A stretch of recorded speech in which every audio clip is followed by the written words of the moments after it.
All right, so yesterday we started talking about evolution and we just introduced the idea. We talked a little bit about Charles Darwin and his mission on the HMS Beagle and how the purpose of that mission was to survey the coast of South America. And Charles Darwin specifically, he collected specimens, both geological and biological. And while he was looking at his specimens, he started to notice some things. So he collected a lot of finches, which is a type of bird, and he started to notice that finches on one of the Galapagos Islands would be slightly different from another island. But he also noticed that finches on the islands were closely resembling of finches on the mainland, and that was unexpected. So remember yesterday we talked about how the island and the mainland have very different environments. Therefore, you would expect very different species, and that wasn't the case. So that got Charles Darwin thinking that the finches probably traveled from the mainland to the islands and started changing once they got to the islands. And so he came up with this hypothesis that new species could eventually appear through small changes in ancestral species. And does this slide look familiar? Okay. Did we talk about pigeons yesterday? Slightly. Okay.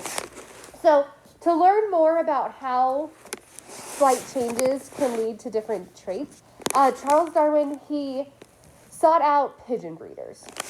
And so what he learned from pigeon breeders are that you can have different breeds of pigeons have different distinctive traits. And those traits can get passed down to their offspring. So for example, we could have this trait of like the dark fan of tail feathers. And you could end up promoting those traits by selectively breeding pigeons with exaggerated versions of those traits. So for example, if you want to breed pigeons with the big fan of like the dark tail feathers, well, you're going to choose two parents to mate that are going to have the big fan of the dark tail feathers. And so that's what we call artificial selection. Okay, so it's this process of directed breeding to produce offspring with whatever desired traits you want.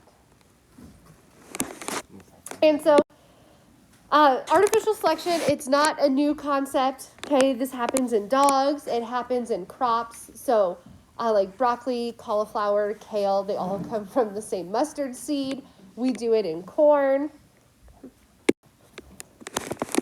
So artificial selection got Charles Darwin thinking that if humans could change species by artificial selection, then what's stopping this from happening on its own in nature? And so that thought led Charles Darwin to this idea called natural selection. So natural selection is just when some competitors in the struggle for existence are going to be better equipped for survival than others. So those who have traits that help them survive, it means they're going to outlive their competitors. They're going to be able to produce more offspring, and then those offspring are going to carry the same traits to the next generation. Those that are less equipped to survive end up dying. And if you're dying, can you reproduce and pass your traits on? No. Okay. So they don't pass their traits on to the next generation. Okay, so today we're going to continue talking about natural selection. Today we're going to talk about the 4 basic principles, or think of it as like 4 requirements that have to be present in order for natural selection to occur. So the first one is individuals in a population have to show differences or variations. Do write this down. So that's bold. I know it can be tough since they're the only words, but write this down. So if you look at the frogs up there, there's differences or variations. So they have variation in just their pattern.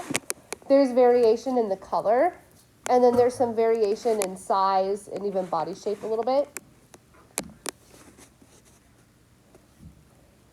And variation is important because once you have variation, that's going to allow those traits to become distinguished. Some of those traits are going to help individuals survive better. Some are not going to help, right? Some are going to make it harder to survive. The second principle is variations can be inherited. And if inherited, it's still familiar from the genetics unit, that's all you need to write. If you don't know what inherited means, no, it's just passed down from the parent to the offspring.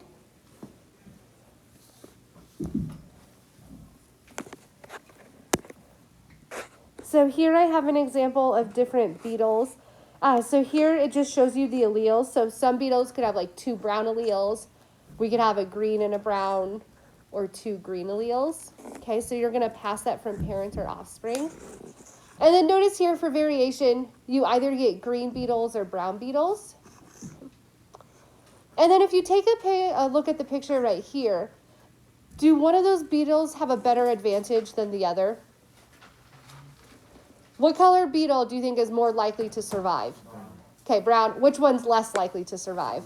Green. Okay. So then once you have that variation, it's going to allow some traits are going to be better for survival, like in this case brown. Some are going to be worse for survival, in this case green. The third principle is that organisms have to have more offspring than can survive on available resources. That means you have to have competition to survive. And then finally, the fourth principle is variations that increase reproductive success are going to have a greater chance of being able to pass those on to their offspring than those that do not increase. And then we're going to add reproductive success.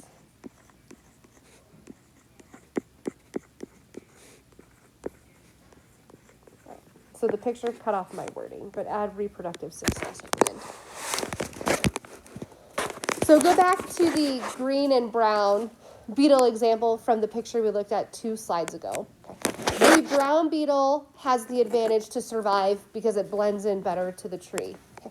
So that means that because the brown beetle is able to survive better, odds are much greater that the brown beetle is going to make it long enough to reproduce and pass on the traits to the offspring. Odds are the brown beetle is going to make more brown offspring than green. Then the green beetles, they stand out on that tree, so their odds of getting eaten go way up. So there's a much better chance that they're going to die before they have the chance to reproduce. So that's what this principle is saying. Does that make sense?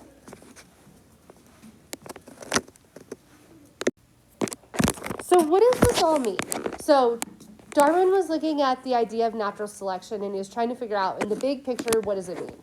Well, he came to the conclusion that given enough time, natural selection could eventually modify a population enough to produce a new species.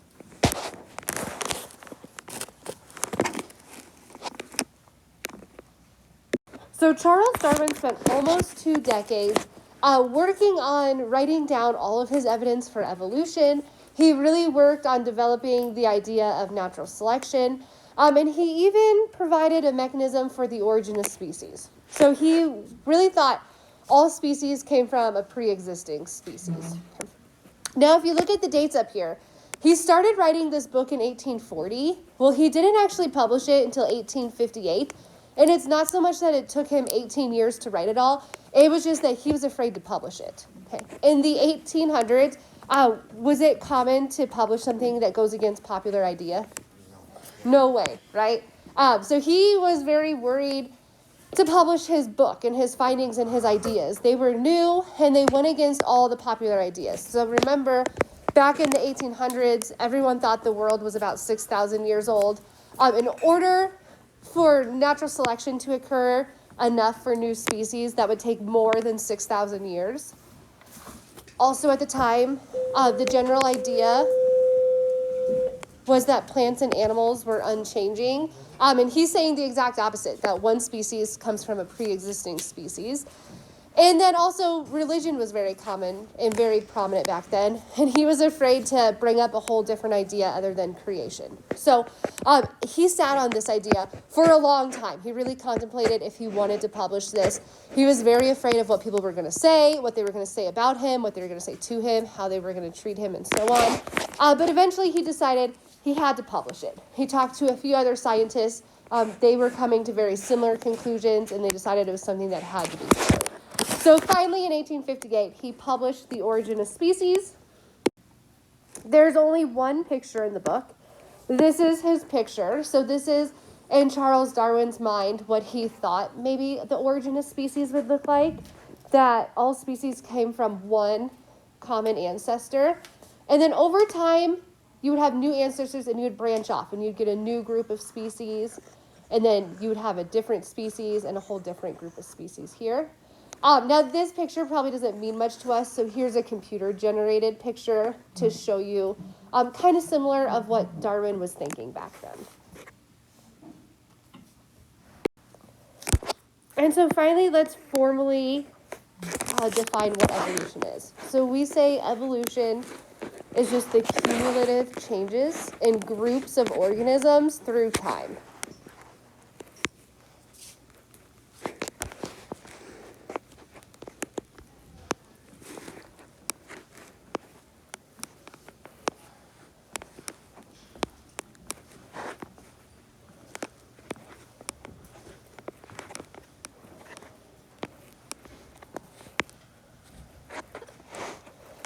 And we'll talk a lot about evolution over the next probably 4-ish weeks. So it's okay if we don't understand everything yet, if there's a lot of questions. But I do want to start by talking about what is evolution and what is not evolution. So one thing I want to point out in our definition, so is changes in groups of organisms over time. So that means one single individual doesn't evolve. Okay, so let's go back to my theoretical pet basset hound that I was talking about yesterday. If you own just one basset hound, over the course of that one basset hound's life, the basset hound itself doesn't evolve. But over time, when you look at the whole group of basset hounds, have their ears gotten longer over time? Okay. So the group changes over time, not the individual. Okay, so you could think the same thing as you. You as an individual human being, do you evolve on a biological level in your lifetime? No, but humans have evolved over time. Okay, so does that make sense? It's as like a group, not an individual. And then one other thing I want to clear up right from the beginning is natural selection does not equal evolution. So we're going to hear both of those terms all the time. So we're going to talk about evolution, we're going to talk about natural selection. They are not the same thing. Natural selection is just a mechanism or a way for evolution to occur.